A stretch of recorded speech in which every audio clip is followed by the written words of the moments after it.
Assalamualaikum warahmatullahi wabarakatuh. Kita di mana sekarang? Kita lagi di pinggir kali. Kita lihat sekitar kita itu ada yang lagi main getek.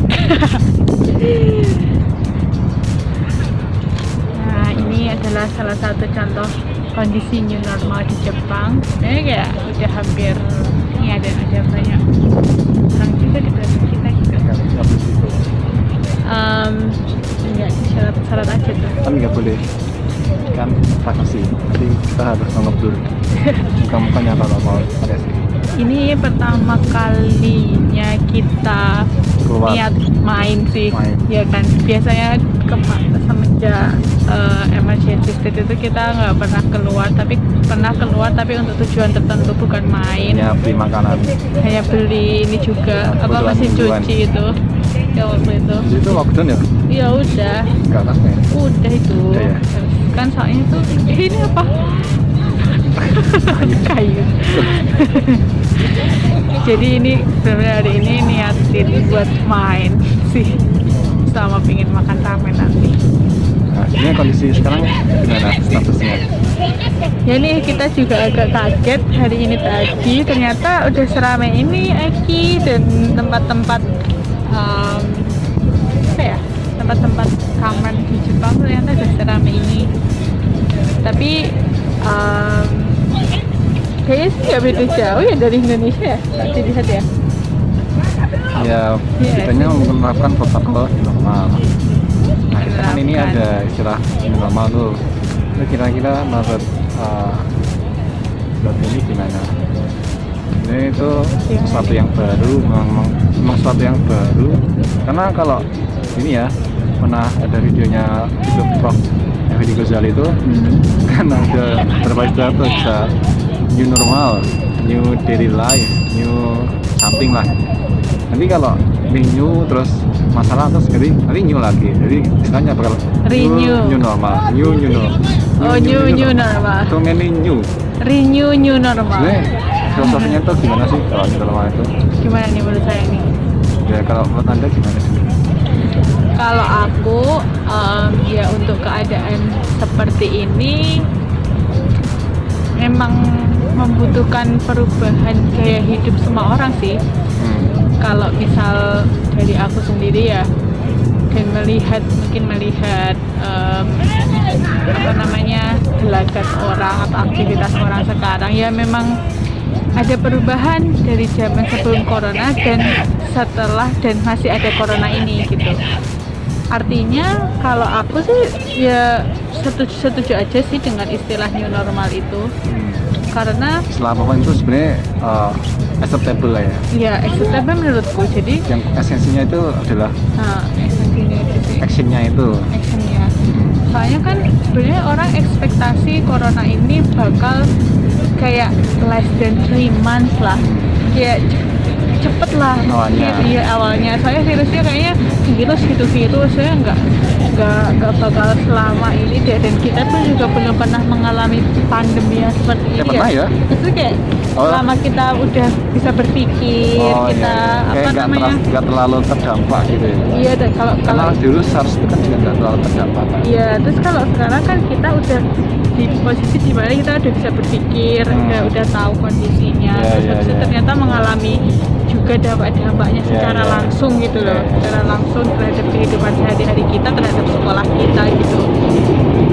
Dan ternyata ya mau nggak mau kita nggak bisa nih hidup terus-terusan di rumah, stay at home. Kita nggak bisa terus-terusan mengurung diri. Soalnya corona nggak jelas nih kapan akan berakhirnya. Selama vaksinnya juga masih belum ditemukan, dan vaksinnya pun kayaknya 2021 akhir itu masih. Dan kalau terkait vaksin tuh kayaknya kan meneliti itu ya, kasusnya vaksin influenza itu ya. Ini kan selalu berubah ya. Iya. Jadi itu tiap tahun itu memang renewable. Kenapa itu? Jatuh adanya. Iya. Oh. Nah, itu kan vaksin influenza itu kan selalu bermutasi ya. Iya. Tiap tahunnya. Sehingga vaksin baru itu selalu dibuat baru itu. Nah, corona itu kan bagian dari influenza virus juga. Jadi artinya perubahan itu akan selalu ada. sehat, artinya vaksinnya itu akan selalu baru gitu. Ya artinya juga coronavirus itu adalah bagian dari hidup kita yang tidak bisa terlepas. Oleh karena itu kita juga harus ikut berdampingan dengannya sebisa mungkin agar dia juga tidak berbuat buruk kepada kita gitu loh. Istilahnya jadi kita saling menjaga, saling menjaga lingkungannya masing-masing. Walaupun mungkin lingkungannya itu sama, tapi apa ya, kayak ya biar nggak merugikan satu sama lain lah istilahnya gitu. Karena juga karena makhluk Allah ya, mungkin diciptakan juga ada tujuan tertentu yang kita belum bisa berpikir ke arah situ gitu, sampai ke arah situ gitu. Nah ini banyak kan hanya menyebut kata kunci Allah nih. Memang sebenarnya kalau istilah kondisi sekarang itu apakah pernah digambarkan atau ada disebutkan di dalam Islam? Ya, ternyata ada nih, kita sempat ini ya dengar kajian dari dosen kita Prof. Edi Meyanto, dosen farmasi UGM yang pernah memberikan khutbah Idul Fitri kemarin. Terus kita sempat mendengar juga ternyata udah ada nih rujukannya normal dalam Al-Quran, yaitu adalah Quran surat Al-Qasas ayat 77. Mari kita buka ya. Surat 28 ayat. Ya. Jadi kita buka dulu biar nggak salah nantinya. Nggak apa kok Bu. Belum hafal, aku takut salah juga. Apakah Anda sudah hafal? Artinya. Artinya aku juga sedikit. Tapi kita nggak boleh. Wala 77 ya?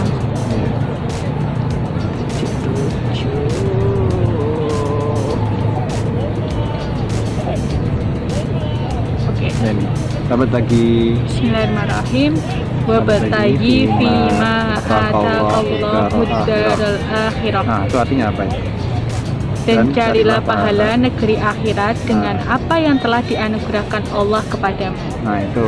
Jadi pesan pertama adalah kita bertujuan, memang kan hidup kita itu memang tujuannya untuk berlomba-lomba untuk menuju ke rumah asli kita. Karena kan di dunia itu numpang, ya kos. Nanti kita akan pulang lagi. Ngontrak kan Anda membayar apa pada Allah? Nggak ada. Ngekos juga bayar apa? Artinya kita ya mampir lah ya. Mampir. Jadi nanti akan balik lagi ke rumah asli kita, yaitu di akhirat. Dan itu kita tujuan akhir kita. Berlomba-lomba untuk mencari bekal ke pulangan kita. Nah, harapannya di surga. Terus selanjutnya wala tangsa nasibaka minat dunya. Nah itu penting. Dan tetapi janganlah kamu lupakan bagianmu di dunia. Nah itu walaupun kita memang tujuan akhirnya itu di akhirat, tapi tidak boleh lupa tujuan kita di dunia ini. Karena walaupun tempat material kita berkehidupan di dunia. Kita tidak boleh acuh dengan lingkungan sekitar kita, tidak boleh tidak peduli dengan kehidupan di dunia ini. Kondisi sekarang lagi corona ya, artinya kita harus peduli juga dengan hal itu. Nggak boleh yang bodo amat dan nggak peduli dengan kondisi sekitar. Itu artinya kita berkontribusi untuk menjaga itu. Jika benar-benarnya terjadi, walaupun kita bukan bukan orang kesehatan, tapi kita mau nggak mau harus tahu itu, harus at least tahu lah ya, walaupun tidak memahami secara detail. Selanjutnya, wa ahsin kama ahsanallahu ilaik. Dan berbuat baiklah kepada orang lain sebagaimana Allah telah berbuat baik kepadamu. Nah itu juga. Jadi selama kita hidup ini itu diperintahkan untuk berbuat baik kepada orang lain. Kenapa? Karena Allah sudah memberikan banyak sekali kebaikan kepada kita ya. Dari sejak kita belum lahir ke dunia sampai nanti kita akan kembali ke Allah. Artinya bayangin aja berapa nikmat yang sudah Allah berikan kepada kita. Nikmat kita bisa menghirup udara segar. Sekarang kan semua harus pakai masker ya untuk mendapatkan udara segar itu. Dan itu mengingat kita betapa banyaknya nikmat Allah yang telah Allah berikan kepada kita. Ya mungkin kita tidak menyadarinya ya. Kadang ya. Nah itu dengan nikmat yang Allah berikan itu, diperintahkan untuk menggunakan tempat itu untuk berbuat baik kepada orang lain. Soalnya kita pun juga kan nggak mau kan diperbuat tidak baikan oleh orang lain, apa sih, diberi perlakuan tidak baik oleh orang lain. Kita kan juga nggak mau, jadi kita juga harus men-treat orang lain dengan kebaikan pula gitu, karena kita pun juga nggak mau kan dikasih perlakuan buruk. Selanjutnya, nah tapi konteksnya berbuat baik pada orang lain di kondisi new normal ini gimana? artinya tuh sebenarnya paling apa ya, at least itu tuh kita tidak merugikan orang lain gitu. Salah mas. Kita tidak merugikan orang lain itu ya Tangan pakai masker juga ya, masker ya. Karena kita nggak tahu ya, walaupun mungkin kita nggak terinfeksi atau apa, tapi nggak tahu kalau carrier. ya At least sebenarnya kalau nggak bisa berbuat baik itu kita tidak merugikan orang lain sih. ya Terus wala tabayyil fasada fil ard, dan janganlah kamu berbuat kerusakan di muka bumi. nah itu jangan buat kerusakan tuh. Nah, berbuat kerusakan itu ya dari hal sederhana sekali sebenarnya. Misal kita kan nggak tahu ya, kita sebagai karyawan juga. Nah, berkerusakan itu bisa jadi kayak kita sebagai carrier misal ya, yang dibilang tadi jangan sampai ya. Nah itu misal ada seseorang sebagai carrier kan. Nah karena tidak mau mencuci tangan, tidak mau memakai masker, tidak mengikuti protokol COVID yang sudah diperintahkan, kayak dia berbuat kerusakan. Padahal itu sebenarnya harus sederhana, tinggal masalah tinggal pakai tangan, tinggal cuci tangan. Jadi artinya semua fasilitas ada, tapi bisa membuat kerusakan gitu. Jadi seperti itu. Jadi jangan dibayangkan hanya ketika melakukan penghancuran di mana-mana gitu, membakar hutan gitu. Apalagi itu ya, itu lebih parah lagi kan. Artinya dari yang hal kecil ini saja itu sudah membuat kerusakan. Allah gitu.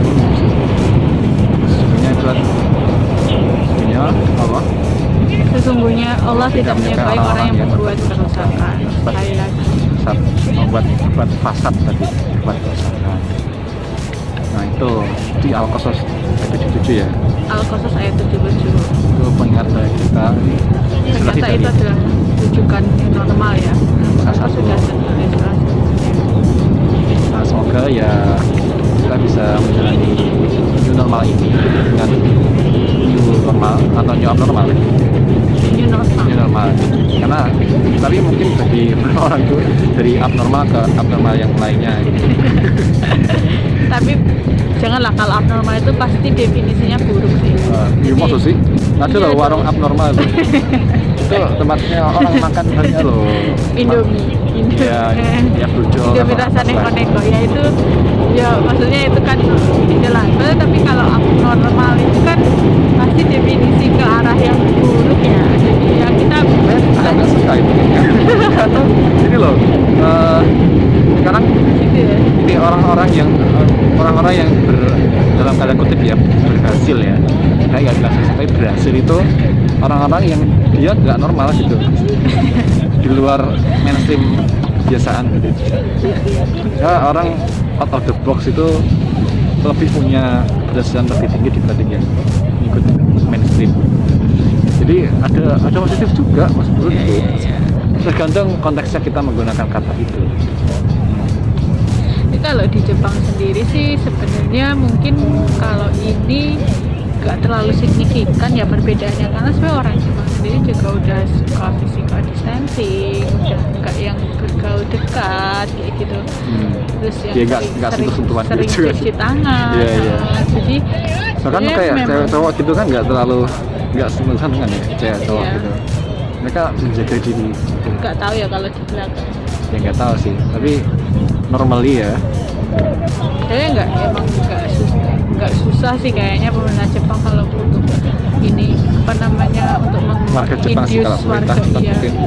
Iya maksudnya pemerintah Jepang itu tidak terlalu susah untuk menginduce warganya. Iya karena warganya sudah biasa. Sudah biasa. Cuma tinggal tambahan perubahan sedikit lah ya.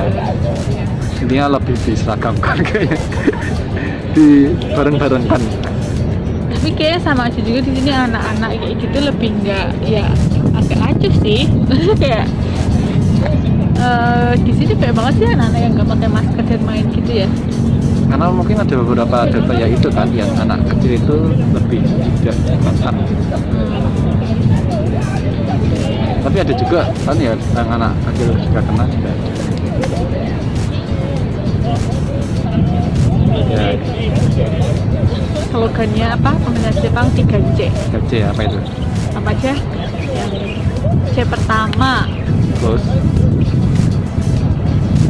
crowded, hindari 3C. Ya crowded Places. place, Terus close habis room itu, kayak yang ruang sempit gitu. oh ya, ruang sempit yang tidak Sama ada sirkulasinya, Ini sama close interaction, close contact. close contact gitu.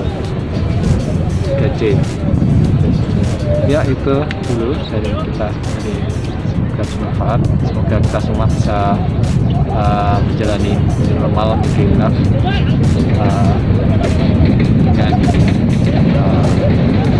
diberikan barokah oleh Allah Subhanahu wa taala. Amin, semoga semakin positif juga.